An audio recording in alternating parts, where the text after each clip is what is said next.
Hey everyone, this is Pete. Welcome back to Atari A to Z Flashback, a series of short playthroughs of the 150 games that make up Atari Flashback Classics for Nintendo Switch. We've gone through all of the arcade games now, so we're on to the Atari 2600 games at last. So, the first one we're going to be looking at is 3D Tic-Tac-Toe. Now, 3D Tic-Tac-Toe, if you're not familiar, was a variation of the traditional noughts and crosses game. That's what we call it over here, so don't argue. And it was played on a cubic array of cells. So rather than a flat 3x3 grid as traditional noughts and crosses is played, 3D Tic-Tac-Toe is typically played on a cube-shaped arrangement of cells. It's most commonly played in a 4x4 arrangement because 3x3 is regarded as very easy for one player to win, depending on what rules you set. So it's more common to play in a 4x4 arrangement and to have the winner being the first one to connect 4, basically.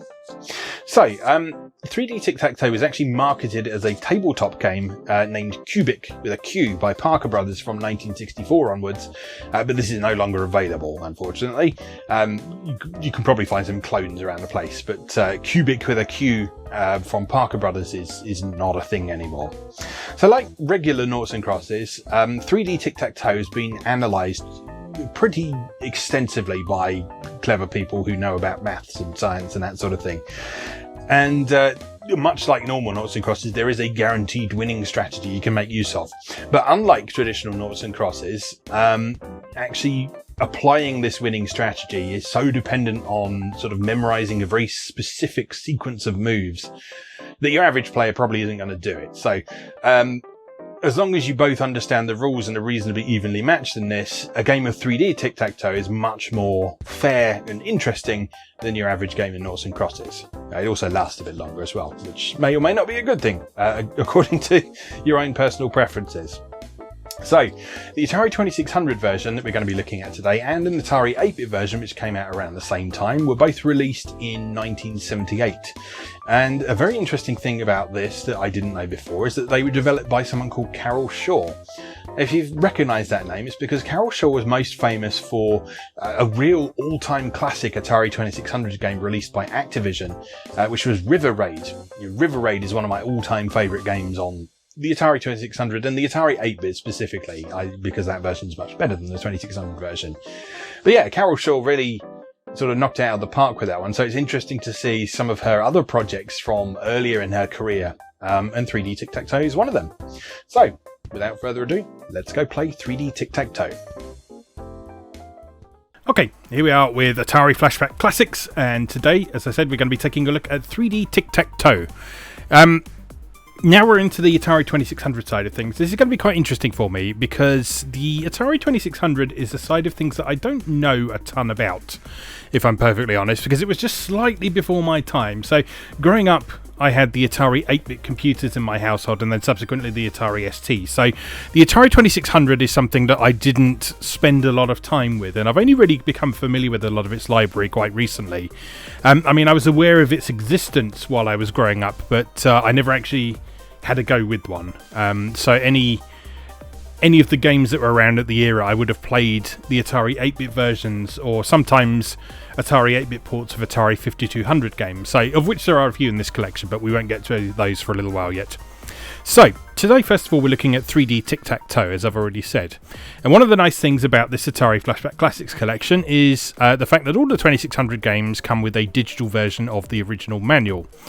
So here we are, 3D Tic-Tac-Toe game program instructions. Let's have a quick look through this before we start. So, in this game there is a perspective drawing of 4 square boards or planes displayed on the screen, which is intended to create a 3-dimensional effect. Each board is a 4x4 grid. The object of the game is to place 4 crosses of 4 O's in one horizontal, vertical or diagonal row. To do this you may use one plane or all 4 planes. And then here's some outlines of how you can win in various different ways. So here's some examples of using just one of the 4 planes. So you do a vertical or a horizontal or a diagonal on just one of the boards. And it doesn't actually give you some examples of using all of the layers. Oh yes, it does. Here we are. So here's some of the ways using all 4 planes. So you have to... Oh god, so yeah, you can do... If you look at that top left one, that's doing a combination of a diagonal and going down through the layers as well. That's quite interesting. The top right one as well. That's doing both the horizontal and through the layers. Oh god, yeah. So there's a lot of ways to win in this. I can see why it's got a lot more strategy to it than standard noughts and crosses. So, the settings we've got available to us. Each game number represents a progressively harder skill level. So you can play this single player, which is nice. The game numbers and skill levels, therefore, are interchangeable. The only exception to this is Game 9. Game 9 is for 2 players and the skill level is not applicable, obviously, because the skill level depends on who you're playing against. Game 1 is the least difficult, Game 8 is the most difficult. At level 1, the computer moves quickly and is fairly easy to beat. At level 8, the computer may think or compute for as long as 20 minutes before making its move, and it's very difficult to beat. Yeah, okay, so the 2600 didn't have a ton of power, but it was capable of doing things, it just took a long time about them. So at level 8, sometimes it takes up to 20 minutes to decide what it's going to do next. So if you ever wanted to play a game that lasted all day, here you go. Yeah, so here we are. When the computer is working on its next move, the tic-tac-toe boards are not displayed. Instead, various colours appear on the screen. Depressing the game reset switch or moving the difficulty switch is when this is happening has no effect on the game. However, depressing the game select switch will cause the computer to move almost immediately without changing the game number. If the computer is not computing its next move, the skill level or game number may be changed during a game by depressing the game select switch. Yeah, so if you are waiting around for a long time and you want to force it to make a move, you can do that. But obviously it won't necessarily make an optimal move, then it will just use presumably one of the ones it's calculated by that point. But yeah, that's interesting. There's actually a link to something I talked about on the Atari 8-bit A to Z series there at one point, which was when we were talking about Atari Rogue, I talked a little bit about redefining character sets and how if you had a routine in your basic program that redefined the character set every time you ran the program, you'd have to sit around for a little while for it to do the necessary calculations and apply the necessary stuff into memory and so on. And one of the things you could do to speed that process up was you could poke part of the memory and turn the screen off. So if the computer wasn't having to output stuff onto the screen at the time it was calculating something, it would be able to do this calculation much quicker because it could devote more of its resources to being able to do that. And from the look of things, it's exactly the same on the 2600, except on the Atari 8-bit, you just blank out the screen completely. On the 2600, presumably, there's enough sort of independent hardware in there for it to be able to cycle through some colours without displaying anything else on the screen. I don't know. I don't know the technical details of it, but it'll be something like that. Right, what else we got? The right difficulty switch determines who will begin a game. So if you've never come across an Atari 2600 before, the actual console itself, as you'll see a virtual recreation of in a moment, not only did it have your standard power on and reset buttons, but it also had a game select switch, which you already talked about, which allowed you to choose which difficulty level or game variant that you would use. And then it also had 2 difficulty switches as well. One for the player using the controller on the left, one for the player using the controller on the right. And those difficulty switches would often have minor effects on the game, well, quite major effects in some cases. So in this case, for one-player games, when the switch is in the A position, you start. When the switch is in the B position, the computer starts. In 2-player games, the right difficulty switch determines whether X or O starts. In the A position, the X player, or the player using the joystick plugged into the left controller jack, starts. In the B position, the O player. The left difficulty switch may be used to create a setup mode on the screen. To do this, put the switch in the A position. You may then use the joystick plugged into the left controller to place X's or O's anywhere on the screen. Okay, so if you want to practice your strategy at this game, you can actually set up stuff beforehand and then play from there, from the look of things. Yeah, whenever you press the left difficulty switch in the B position, Tic-Tac-Toe is ready for normal play.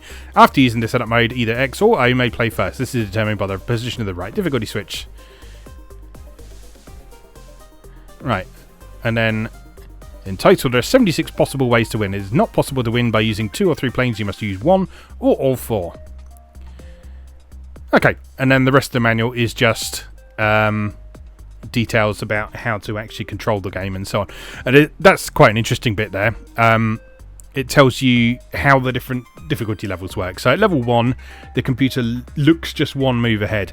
And the reason that the higher difficulty levels take longer for it to process are because it's looking up to 9 moves ahead. Okay. And then the other stuff we have in this Atari Flashback Classics, we won't look at this every time, but we'll have a quick look at it now, is it actually also includes a scan of the original manual for the original 2600 as well. So here's the system itself. And this is a nice thing about old Atari documentation, is most of the visual information in it was hand-drawn and often sort of coloured in or painted in watercolours and so on. It just had a really lovely, distinctive look to it. And so here we are. I got a bit of information about how the stuff you got in the box, how to connect it to the television. It's a really old school television. Look, it doesn't even have like sockets. You have to actually directly wire it to your television. Crazy. Yeah, how you plug things in, how you put the games in, how you maintain it. Troubleshooting, always good for fun. There are no game sounds. That means your TV set volume may not be turned up. Yeah, and there you go. Okay, so, like I say, when we look at the 2600 games, we'll have a look at the very least, sort of the bare bones of the manual for the game as well, because they're quite interesting to take a look at. And also, some of these games are a little bit more complicated than some of the arcade games we looked at on this series so far. So, it's partly for my benefit as well, so I can remember how to play them. This is 3D Tic-Tac-Toe, though. This should be pretty simple to play. So, let's have a look. So, here we go. So down at the bottom there you can see the virtual Atari 2600, where we can use the various buttons on the controller to select various things. So if we tap ZR, we can switch between all those different game modes, up to 9. And up at the top, as a helpful reference thing, so we don't have to keep looking back at the manual, this is a lovely addition over the original 2600 version, is it actually gives you a little caption that tells you what that game mode means. Okay, so on level 1, player versus computer, extremely easy, and the computer thinks for approximately half a second. One thing it doesn't remind you is what the 2 difficulty switches do, so you just have to actually remember that bit for yourself. Oh, I think I've activated the setup mode there. Okay, so let's bring the console back. Okay, and then what you do, you can press the power switch to basically set it back to its initial settings, and then in most cases, confusingly, you press game reset to actually start. So in our case, the computer has gone in that corner down there, so we can now move around using the joystick, just left, right, up and down, and choose where we're going to go. So we can block him off from getting a 4 in a row in that corner space just by popping one there. Then the computer will have a quick think. So he's now gone there. So presumably he's going to try and go for some sort of diagonal type thing. So if I pop one there. Right, so he's blocked me off from being able to do that. So I can now... What can I do now? I want to do something that benefits me, really, don't I?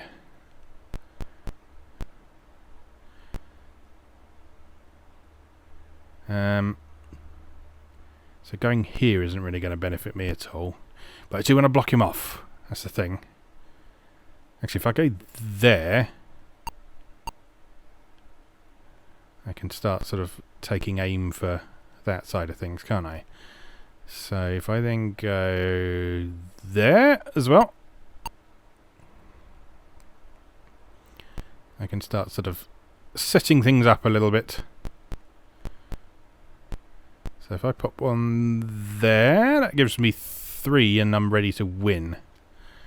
But yes, of course he'll block that off. So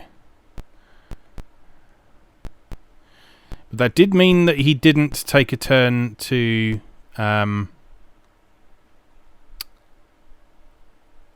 actually benefit himself, really. So that move doesn't benefit him, it just blocked me from doing something. So that's good. Right, so what should I do now in that case? Let's see. Maybe I can go here. Alright, what's he up to? So the strategy in this, I guess, you basically want to try and set up a situation where you have multiple ways that you can win, I guess. It seems to be quite a tricky thing to do, but, well...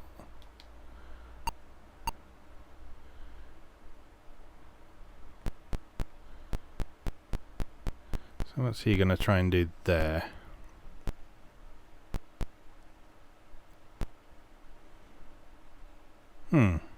This is surprisingly tricky to get your head round. And like, this is the easiest difficulty level. I'm not confident I'm going to win at this rate. But let's see. Don't want to do anything too obvious is the thing.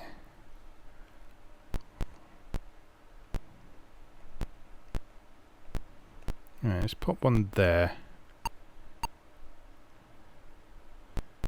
So what's he doing there? What's he up to?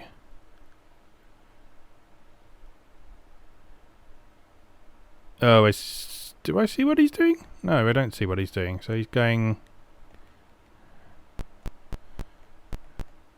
So he's going from here to here. And then he's going to go there. Oh, right, yeah. And then he's going to go there next, isn't he? So... block him off there. And he's presumably going to try this... Except that won't work for him, will it? So if he's going there, and then he would go there next, but he can't do that because I've already blocked off the top right corner. So what's he actually up to? I don't know. I feel like I can probably benefit myself at this point. Somehow, maybe? Feeling paranoid now. Excuse me. Oh. You know what? This is super simple, but I'm actually quite enjoying it. It's sort of very, very, very much engaging the brain. In ways that you don't sort of often feel it happening these days. Alright, let's...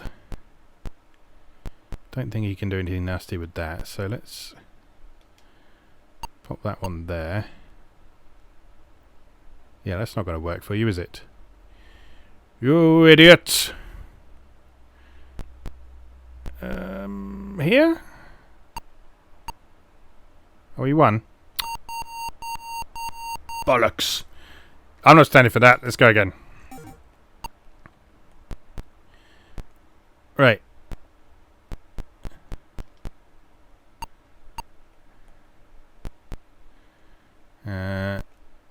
Then let's go here.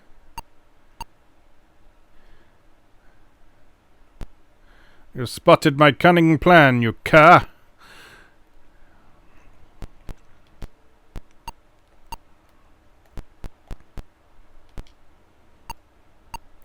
I'm seeing his strategy a bit now, so sort of blocking off those corners right away seems to be a good idea. Let's put one there.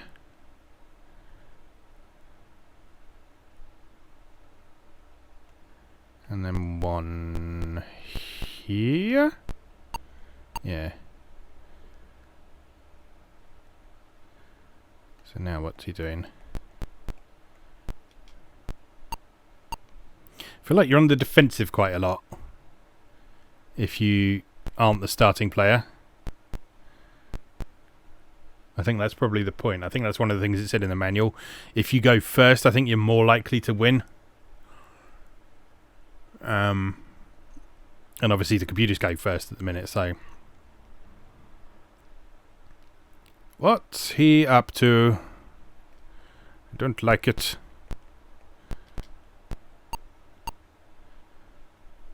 What about there?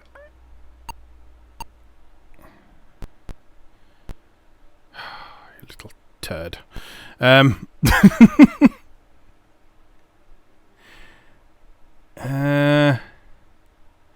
This is hard.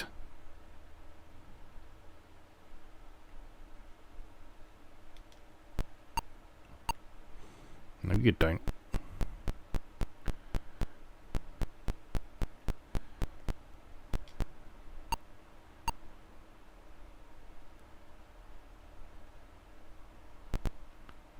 What's he up to with that one? You can't get a diagonal with that one. Can't go straight down with it.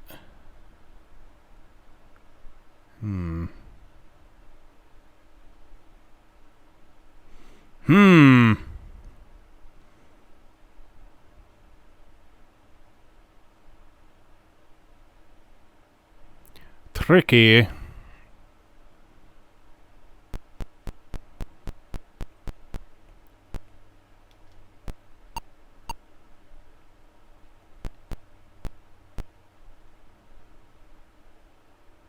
If I put one there, he's just going to go in the gap, isn't he? And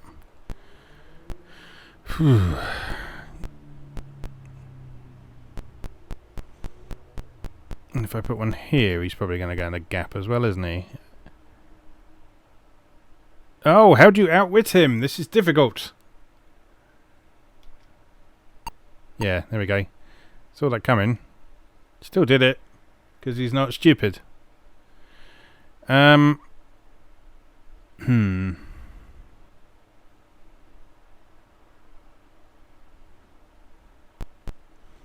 Starting to run out of places to go.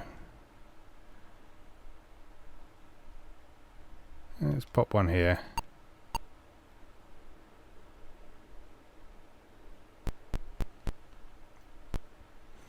And maybe one here. Oh, you won again, you prick. Oh, it's so hard to judge those three-dimensional, the ones that go through the 3 layers. It's really hard to spot them when they're dangerous.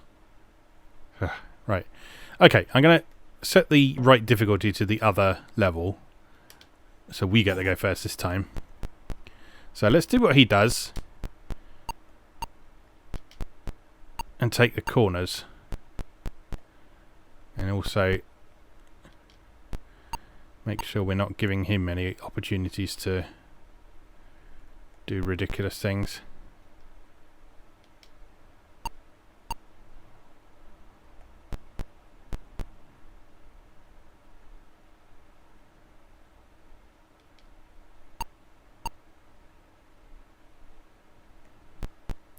See, ideally any move you make wants to benefit yourself and block something that he's doing.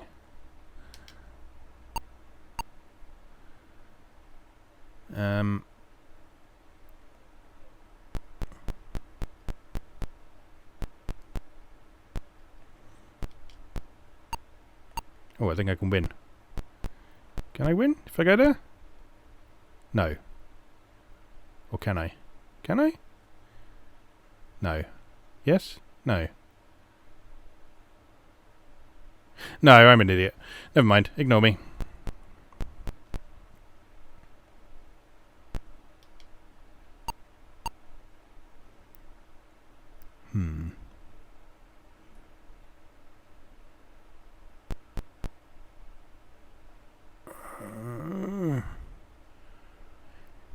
I'm really paranoid now because I just feel like I'm not going to see something really obvious and I'm going to look stupid. Wouldn't be the first time, but well, there you go. What's up? Wait a minute.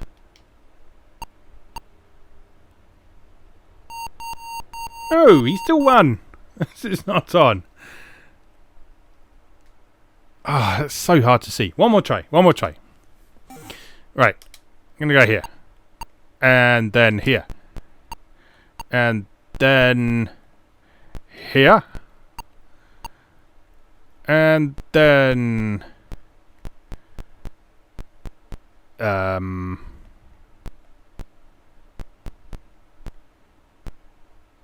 here. No, here.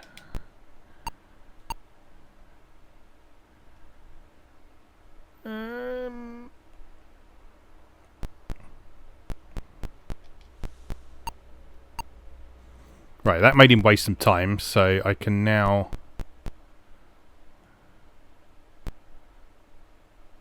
Except that didn't really... Did that benefit me? I don't think it did it? What if I go here?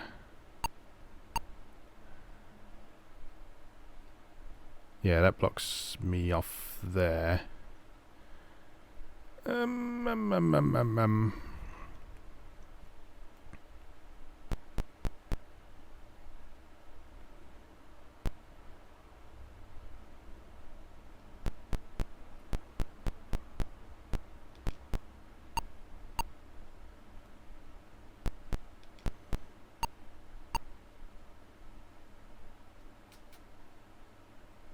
Is that dangerous?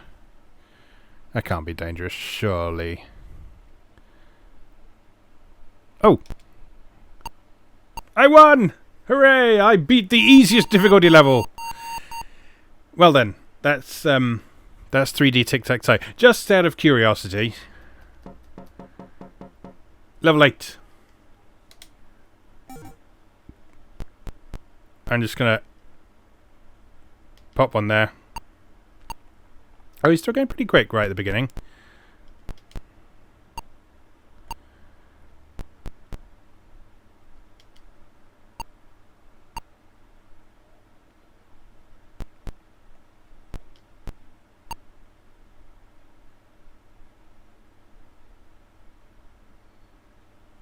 So I'm going to think. There we go. Okay, yeah, so the console pops up there so that if you do want to force him to make a move, you can then hit that game select switch. It just says up to 20 minutes. But yeah, it doesn't necessarily mean it is going to take 20 minutes, but yeah, just quite entertaining to consider that. Let's go here.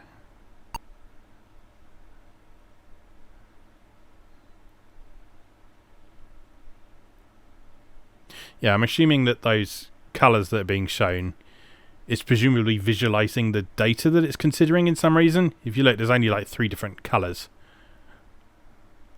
There's green and pink and black. Right, what has that done for us? Or for him? It's made it...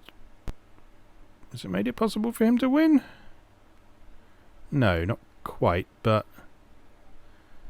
Still pretty dangerous.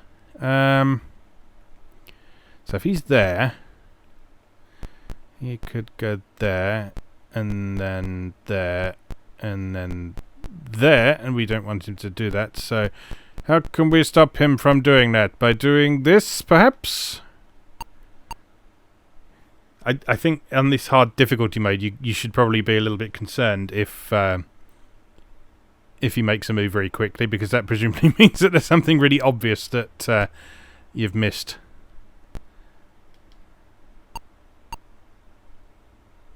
Yeah, there we go. Anyway, I think that's probably quite enough of that for now. That is 3D Tic-Tac-Toe for Atari 2600. So, as always, thank you very much for watching, and I'll see you again next time.